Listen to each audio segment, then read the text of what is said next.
할렐루야.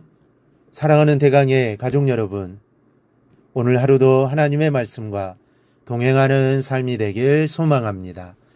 오늘 함께 나눌 하나님의 말씀은 누가복음 1장 26절에서 33절 말씀입니다.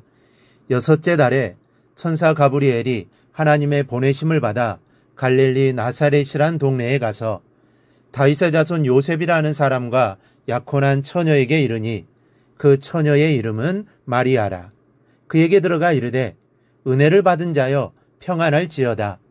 주께서 너와 함께 하시도다 하니 처녀가 그 말을 듣고 놀라 이런 인사가 어찌함인가 생각하며 천사가 이르되 마리아여 무서워하지 말라. 내가 하나님의 은혜를 입었느니라. 보라 내가 잉태하여 아들을 낳으리니 그 이름을 예수라 하라.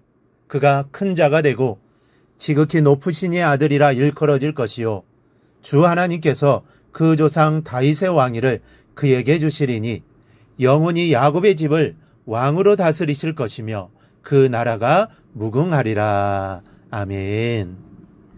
이 사가랴와 엘리사벳에 이어 또 하나의 놀라운 하나님의 계시를 우리는 보게 됩니다. 바로 예수 그리스도의 탄생입니다. 그런데 예수님의 탄생은 요한의 탄생보다 사실 더 놀랍습니다.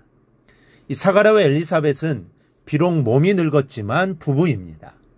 그러나 마리아의 이 동정녀 잉태는 지금이나 당시나 이성적으로 과학적으로도 도저히 받아들일 수 없는 일입니다. 천사가 마리아에게 나타나 그 사실을 증거하자 마리아는 놀라지 않을 수가 없었습니다. 마리아는 몇 가지 사실에 놀랐습니다. 첫 번째는 자신에게 은혜를 받은 자여라고 한 말씀으로 인해서입니다. 이 마리아는 갈릴리 나사렛의 가난한 동네의 처녀였습니다. 이 지역은 이방인들이 많이 거주하고 있는 지역으로 정치적 또 종교적으로 주목받지 못하는 지역입니다. 그리고 그 동네에 사는 사람들 스스로도 이 초라한 의식을 가지고 있었습니다. 빌립의 친구 나다나엘에게 예수님을 소개하면서 이 나사렛 사람이라고 했을 때 나다나엘이 나사렛에서 무슨 선한 것이 날 수 있겠느냐 한 것을 보더라도 우리가 알 수가 있습니다. 이러한 곳에 사는 마리아에게 천사가 나타나 은혜를 받은 자여라고 한다는 그 자체가 놀라운 것입니다. 그리고 마리아는 평범한 여인입니다. 마리아라는 이름은 높여짐이라는 뜻으로 이 당시의 여인들에게 매우 흔한 이름이었습니다. 이 성경에서 마리아라는 이름이 6명이나 나올 정도로 흔한 이름입니다. 이러한 이름의 여인에게 천사가 나타나 은혜를 입은 사람이라고 한다는 그 자체는 놀라운 일입니다. 그래서 이런 인사가 어찌함인고라고 한 것입니다. 그리고 또 한 가지는 정혼한 자신에게 잉태하여 아들을 낳을 것이라고 한 사실입니다. 마리아는 이미 요셉과 정혼한 사이입니다. 그러나 아직까지 부부의 성적인 관계를 맺지는 않았습니다. 마리아는 동정녀입니다. 이러한 자신에게 아이가 잉태될 것이라는 사실이 놀랍지 않을 수 없습니다. 더 놀라운 것은 자신이 지극히 높으신 하나님의 아들을 잉태할 것이라는 사실이었습니다. 마리아는 어찌 자신과 같은 여인에게서 메시아가 잉태될 수 있을까를 생각했을 것입니다.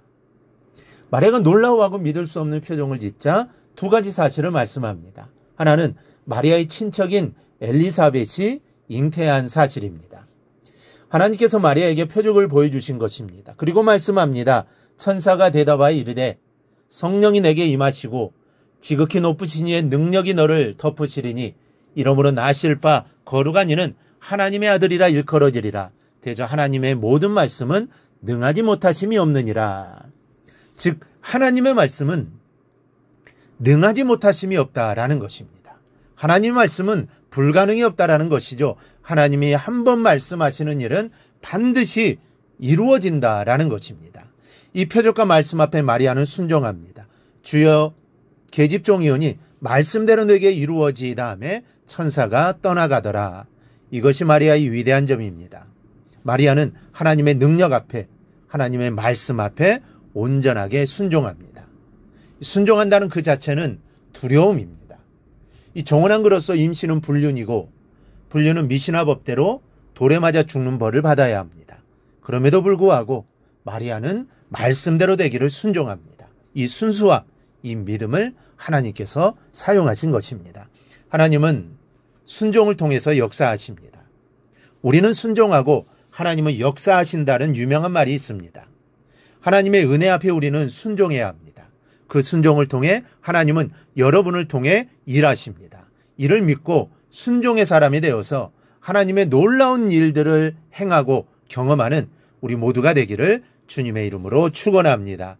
오늘 묵상한 말씀을 굳게 잡고 삶으로 실천하며 살아내는 대강의 모든 성도들이 되기를 축복합니다.